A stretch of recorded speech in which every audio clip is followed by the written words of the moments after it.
شوګر یو داسې مرض دی چې د وینې شکر زیاتېدو له وجې پیدا کېږي. که په وخت یې خیال ونه ساتل شي نو دا د زړه ګردو، سترګو او اعصابو ته نقصان رسوي.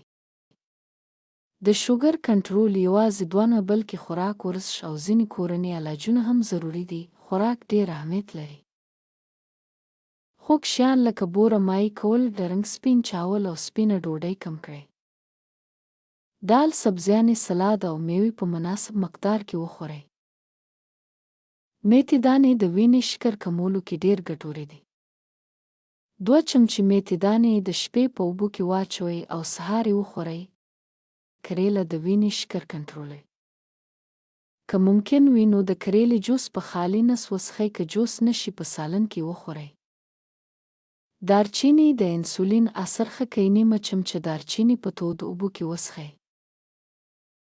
جامن تخمونه وچ کړئ، پوډر ترې جوړ کړئ او سهار او ماښام یې وخورئ. الویرا جوس او نیم لیمو په اوبو کې هم د شوګر کمولو کې مرسته کوي. ورزش ډېر ضروري دی. ورځ کې لږ تر لږه 30 منټه چکر وهل یا قدم وهل د وینې شکر کموي.